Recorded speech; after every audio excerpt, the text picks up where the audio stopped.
BA 4ನೇ semester ಎಲ್ಲ ವಿದ್ಯಾರ್ಥಿಗಳಿಗೆ ಮತ್ತೊಂದು ವಿಡಿಯೋಗೆ ಪ್ರೀತಿ ಸ್ವಾಗತ. ಇವತ್ತಿನ ಒಂದು ವಿಡಿಯೋದಲ್ಲಿ ನಾವು ರಾಜ್ಯಶಾಸ್ತ್ರ DSC 7ರ ಅಧ್ಯಾಯ 5 ಪ್ರಾಚೀನ ಭಾರತದಲ್ಲಿ ರಾಜ್ಯತ್ವ ಕಿಂಗ್ಶಿಪ್ ಇನ್ ಅನಿಸಿಯಂಟ್ ಇಂಡಿಯಾ ಈ ಒಂದು ಅಧ್ಯಾಯದ ಕುರಿತು ಈಗಾಗಲೇ ಒಂದು ವಿಡಿಯೋನ ಮಾಡಲಾಗಿದ್ದು, ಆ ಒಂದು ವಿಡಿಯೋದಲ್ಲಿ ಈ ಅಧ್ಯಾಯಕ್ಕೆ ಸಂಬಂಧಿಸಿದಂತಹ ಒಂದು 10 ಅಂಕದ ಪ್ರಶ್ನೆಯನ್ನು ಸಂಪೂರ್ಣವಾಗಿ ಡಿಸ್ಕಷನ್ ಮಾಡಲಾಗಿದ್ದು, ಇವತ್ತಿನ ಭಾಗ 2 ವಿಡಿಯೋದಲ್ಲಿ ಈ ಅಧ್ಯಾಯಕ್ಕೆ ಸಂಬಂಧಿಸಿದ ಮತ್ತಷ್ಟು ಪ್ರಶ್ನೆಗಳನ್ನು, ಅಭ್ಯಾಸದ ಪ್ರಶ್ನೋತ್ತರಗಳನ್ನು ಅಂದರೆ ಪರೀಕ್ಷೆಯಲ್ಲಿ ಕೇಳುವಂಥ ಪ್ರಶ್ನೆಗಳನ್ನು ಚರ್ಚೆ ಮಾಡೋಣ ಅಂತ ಹೇಳ್ತಾ ಇವತ್ತಿನ ಕ್ಲಾಸ್ನ ಸ್ಟಾರ್ಟ್ ಮಾಡೋಣ ಬನ್ನಿ. ಪ್ರಶ್ನೆ ನಂಬರ್ 2, ಗೋಪತಿಯಿಂದ ಭೂಪತಿ ಪರಿಕಲ್ಪನೆಯನ್ನು ಕುರಿತು ಟಿಪ್ಪಣಿ ಬರೆಯಿರಿ. ಏನು? ಗೋಪತಿಯಿಂದ ಭೂಪತಿ ಪರಿಕಲ್ಪನೆಯನ್ನು ಕುರಿತು ಟಿಪ್ಪಣಿ ಬರೆಯಿರಿ. ಈ ಒಂದು ಪ್ರಶ್ನೆಗೆ ಉತ್ತರವನ್ನು ನೋಡೋದಾದರೆ, ಉತ್ತರ ಗೋಪತಿಯಿಂದ ಭೂಪತಿಯಾಗಿ ರಾಜನ್ನನ ಪರಿವರ್ತನೆ, ಚೇಂಜ್ ಆಫ್ ರಾಜನ್ ಫ್ರಮ್ ಗೋಪತಿ ಟು ಭೂಪತಿ. ವೇದಗಳ ಕಾಲದ ಆರಂಭದಲ್ಲಿ ಪ್ರಾಚೀನ ಭಾರತವು ಬುಡಕಟ್ಟು ರಾಜಕೀಯ ವ್ಯವಸ್ಥೆ ಹೊಂದಿತ್ತು. ಅಂದು ಬುಡಕಟ್ಟಿನ ಮುಖ್ಯಸ್ಥನನ್ನು ರಾಜನ್ ಎನ್ನಲಾಗುತ್ತಿತ್ತು. ಈತ ಕೆಲವೆಡೆ ವಂಶ ಪಾರಂಪರ್ಯವಾಗಿ ನೇಮಕಗೊಂಡರೆ ಹಲವೆಡೆ ಪ್ರಜಾಸತ್ತಾತ್ಮಕ ಸಂಸ್ಥೆಗಳಾಗಿದ್ದ ಸಭಾ ಮತ್ತು ಸಮಿತಿಗಳಿಂದ ಚುನಾಯಿತಗೊಳ್ಳುತ್ತಿದ್ದ. ಆರಂಭಿಕ ವೇದಗಳ ಕಾಲದ ಬುಡಕಟ್ಟು ನಾಯಕನಾಗಿದ್ದ ರಾಜನ್ ಪ್ರಜೆಗಳ ಪ್ರಭಾವವಾಗಿರದೆ ಅವರ ರಕ್ಷಕನೆಂದು ಪರಿಗಣಿಸಲ್ಪಟ್ಟಿದ್ದ. ಪ್ರಜೆಗಳು ಮತ್ತು ಅವರ ಸಂಪತ್ತಾಗಿದ್ದ ಗೋವುಗಳ ರಕ್ಷಣೆಯ ಜವಾಬ್ದಾರಿ ಅಂದು ರಾಜನ್ನದಾಗಿತ್ತು. ಈ ಹಿನ್ನೆಲೆಯಲ್ಲಿಯೇ ವೇದಗಳ ಕಾಲದ ರಾಜನ್ ಜನಸ್ಯ ಗೋಪ ಅಥವಾ ಗೋಪತಿ ಎಂದು ಕರೆಯಲ್ಪಟ್ಟಿದ್ದು, ಹೀಗೆ ಗೋಪತಿ ಅಂದರೆ ಪ್ರಜೆಗಳ ಮತ್ತು ಅವರ ಗೋ ಸಂಪತ್ತನ್ನು ರಕ್ಷಿಸುವ ರಾಜನ್ ಭೂಪತಿಯಾಗಿ ಗುಪ್ತರ ಕಾಲದ ಹೊತ್ತಿಗೆ ಅಂದರೆ ಸಾಶಪು 4ನೇ ಶತಮಾನದ ವೇಳೆಗೆ ಪರಿವರ್ತನೆಗೊಂಡನು. ಈ ಬದಲಾವಣೆಯನ್ನು ಇತಿಹಾಸಕಾರ RS ಶರ್ಮಾ ತಮ್ಮ ಗೋಪತಿಯಿಂದ ಭೂಪತಿಯವರೆಗೆ ಶೀರ್ಷಿಕೆಯ ಸಂಶೋಧನಾ ಪ್ರಬಂಧದಲ್ಲಿ ಸ್ಪಷ್ಟವಾಗಿ ವಿವರಿಸಿದ್ದಾರೆ. ಈ ಮುಂದೆ ಅದರ ಕುರಿತಾದ ಮಾಹಿತಿಯನ್ನು ಸಂಕ್ಷಿಪ್ತವಾಗಿ ನೋಡುತ್ತಾ ಹೋಗೋದಾದರೆ, ಋಗ್ವೇದ ಕಾಲದಲ್ಲಿ ರಾಜನ್ ಕೇವಲ ಜನಸ್ಯ ಗೋಪ ಅಥವಾ ಗೋಪತಿ ಎನಿಸಿದ್ದ, ಪ್ರಜೆಗಳ ರಕ್ಷಣೆಗೆ ಮಾತ್ರ ಸೀಮಿತನಾಗಿದ್ದ. ಆದರೆ ಉತ್ತರ ವೇದಗಳ ಕಾಲದ ಹೊತ್ತಿಗೆ ರಾಜನ್ ಸ್ಥಾನದಲ್ಲಿ ಪರಿವರ್ತನೆ ಕಂಡು ಬರುತ್ತಿತ್ತು. ಈ ಸಮಯದಲ್ಲಿ ರಾಜನ್ ನಿರ್ದಿಷ್ಟ ಭೂ ಪ್ರದೇಶದ ಮೇಲೆ ತನ್ನ ಅಧಿಪತ್ಯ ಸ್ಥಾಪಿಸಿದನಲ್ಲದೆ ಜನರಿಗೆ ಕಾಣಿಕೆ ರೂಪದ ಬಲಿ ಎಂಬ ತೆರಿಗೆಯನ್ನು ಸಂಗ್ರಹಿಸತೊಡಗಿದ. ಶತಪಥ ಬ್ರಾಹ್ಮಣವು ತಿಳಿಸುವಂತೆ ಬಲಿ ಆರಂಭದಲ್ಲಿ ಐಚ್ಛಿಕವಾಗಿದ್ದು ಉತ್ತರ ವೇದಗಳ ಅಂತ್ಯದ ವೇಳೆಗೆ ಕಡ್ಡಾಯ ಸ್ವರೂಪವನ್ನು ಪಡೆಯಿತು. ಧರ್ಮ ಸೂತ್ರಗಳು ರಾಜನಾದವ ಪ್ರಜೆಗಳ ರಕ್ಷಣೆಯಾಗಿರುವ ಕಾರಣ ಪ್ರಜೆಗಳು ನೀಡುವ ತೆರಿಗೆಗೆ ಅರ್ಹನೆಂಬ ಪ್ರತಿಪಾದನೆ ಮಾಡಿದವು. ಇದರೊಡನೆ ನೃಪದಿ, ನರೇಂದ್ರ, ನರೇಶ್ವರ, ನರಾದೀಪ ಮುಂತಾದ ಬಳಕೆಯು ಆತನ ಸ್ಥಾನದಲ್ಲಿನ ಬದಲಾವಣೆಯನ್ನು ಸೂಚಿಸುತ್ತಿದ್ದವು. ಮಹಾಭಾರತದ ಕಾಲದಲ್ಲಿ ರಾಜನಾದವ ಧರ್ಮದ ರಕ್ಷಕನಾಗಿ ಪರಿಗಣಿಸಲ್ಪಟ್ಟ. ನಂತರದ ಮೌರ್ಯ, ಕುಶಾನ, ಶಾತವಾಹನ ಅರಸರ ಕಾಲದಲ್ಲಿ ರಾಜನಾದವ ಧರ್ಮದ ಸಂರಕ್ಷಣೆಗೆ ಸೀಮಿತನಾಗಿದ್ದುದು ಸ್ಪಷ್ಟವಾಗುತ್ತದೆ. ಹೀಗಾಗಿಯೇ ಈ ಕಾಲದ ರಾಜರು ತಮ್ಮನ್ನು ದೇವರ ಪ್ರತಿನಿಧಿಗಳೆಂದು ತಮ್ಮ ಶಾಸನದಲ್ಲಿ ಕರೆದುಕೊಂಡಿರುವರು. ಉದಾಹರಣೆ, ಅಶೋಕ ತನ್ನನ್ನು ದೇವನಾಂಪ್ರಿಯ ಎಂಬ ಮತ್ತು ಗೌತಮಿ ಪುತ್ರ ಶಾತಕರ್ಣಿಯು ತನ್ನನ್ನು ವರ್ಣಾಶ್ರಮ ಧರ್ಮದ ರಕ್ಷಕನೆಂದು ಗುರುತಿಸಿಕೊಂಡಿರುವುದು. ಗುಪ್ತರ ಕಾಲದ ಹೊತ್ತಿಗೆ ರಾಜ ಭೂಪತಿ ಅಂದರೆ ಭೂಮಿಯ ಒಡೆಯನೆಂಬ ಸ್ಪಷ್ಟತೆ ಉಂಟಾಯಿತು.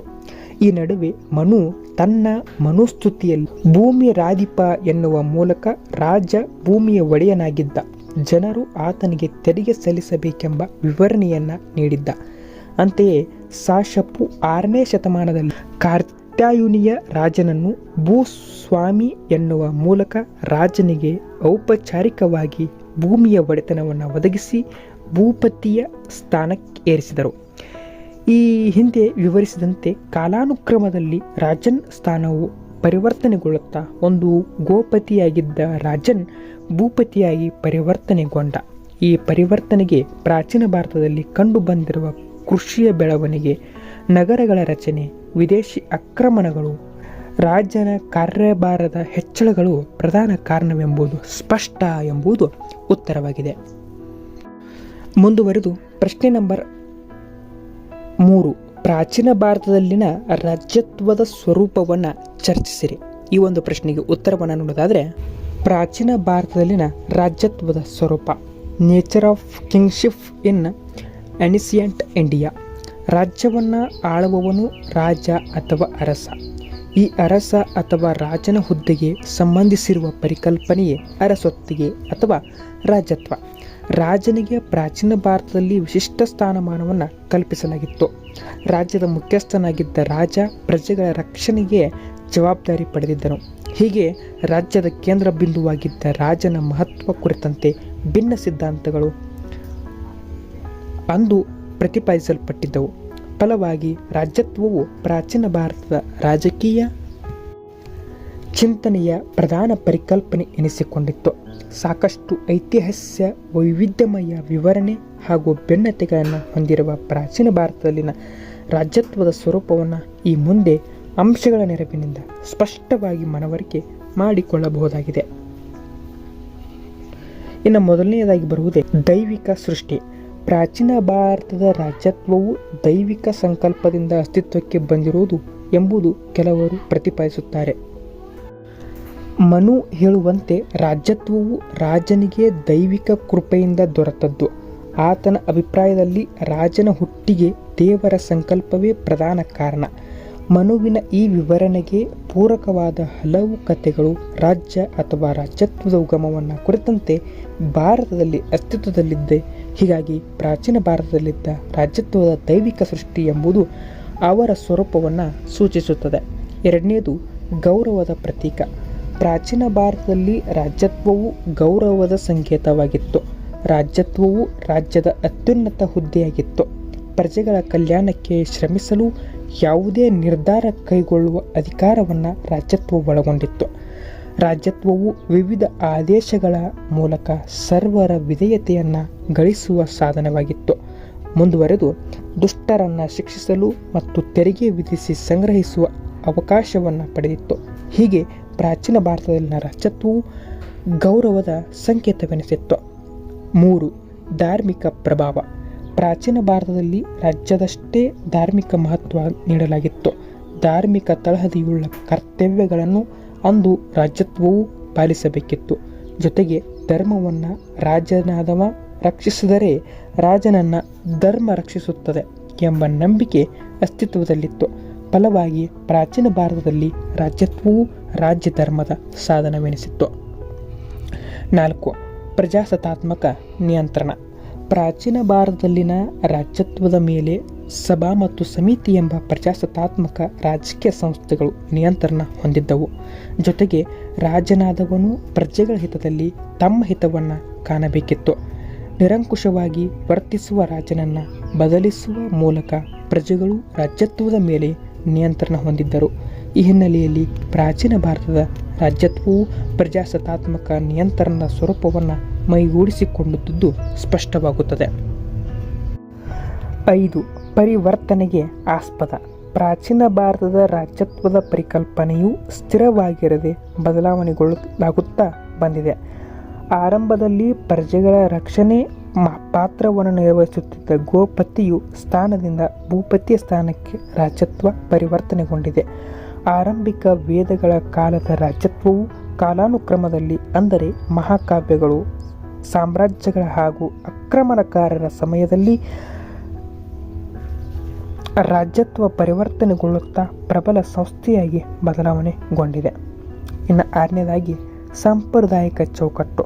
ಪ್ರಾಚೀನ ಭಾರತದ ರಾಜ್ಯತ್ವವು ಅನಾದಿ ಕಾಲದಿಂದ ಜಾರಿಯಲ್ಲಿದ್ದ ಸಂಪ್ರದಾಯಗಳ ಚೌಕಟ್ಟಿಗೆ ಒಳಪಟ್ಟಿತ್ತು. ಪಟ್ಟಾಭಿಷೇಕ, ರತ್ನಿನ ಅಥವಾ ಆಪ್ತ ಮಂಡಳಿಯ ಸಲಹೆ, ಪ್ರಜಾ ರಕ್ಷಣೆಯ ಪ್ರತಿಜ್ಞೆ, ಧರ್ಮಗುರುಗಳ ಮಾರ್ಗದರ್ಶನ ಮುಂತಾದವುಗಳ ಚೌಕಟ್ಟಿಗೆ ಪ್ರಾಚೀನ ಭಾರತದ ರಾಜ್ಯತ್ವ ಒಳಪಟ್ಟಿತ್ತು. 7ನೇದಾಗಿ ವೈವಿಧ್ಯಮಯ ವಿವರಣೆ. ಪ್ರಾಚೀನ ಭಾರತದ ರಾಜ್ಯತ್ವದ ಉಗಮವನ್ನು ಕುರಿತಂತೆ ನಾನಾ ವಿವರಣೆಗಳು ಪ್ರತಿಪಾದಿತಗೊಂಡಿವೆ. ದೈವಿಕ ಫಲವಾಗಿ, ಸಾಮಾಜಿಕ ಒಪ್ಪಂದದ ಪರಿಣಾಮವಾಗಿ ಜೈವಿಕ ಘಟಕವಾಗಿ ಕುಟುಂಬಗಳ ವಿಸ್ತರಣೆಯ ಫಲವಾಗಿ ರಾಜ್ಯತ್ವ ಉಗಮಗೊಂಡಿತೆಂಬ ವಾದಗಳನ್ನು ಮಂಡಿಸಲಾಗಿದೆ. ಈ ಹಿಂದೆ ಪ್ರಸ್ತಾಪಿಸಲಾದ ಹಲವು ಅಂಶಗಳು ಮನವರಿಕೆಯಿಂದ ಪ್ರಾಚೀನ ಭಾರತದಲ್ಲಿನ ಜಾರಿಯಲ್ಲಿದ್ದ ರಾಜ್ಯತ್ವ ಸ್ವರೂಪವನ್ನು ಅರಿತುಕೊಳ್ಳುವುದು ಸುಲಭವೇ ಎನಿಸುತ್ತದೆ. ಪಾಶ್ಚಿಮಾತ್ಯ ರಾಜ್ಯತ್ವದ ಪರಿಕಲ್ಪನೆಯು ಹೊಂದಿರುವಷ್ಟೇ ಸಮಾನ ವಿಚಾರವನ್ನು ಪ್ರಾಚೀನ ಭಾರತ ರಾಜ್ಯತ್ವವು ಹೊಂದಿರುವುದು ಗಮನಾರ್ಹ ಸಂಗತಿ ಎಂಬುದು ಈ ಒಂದು ಪ್ರಶ್ನೆಗೆ ಉತ್ತರವಾಗಿತ್ತು.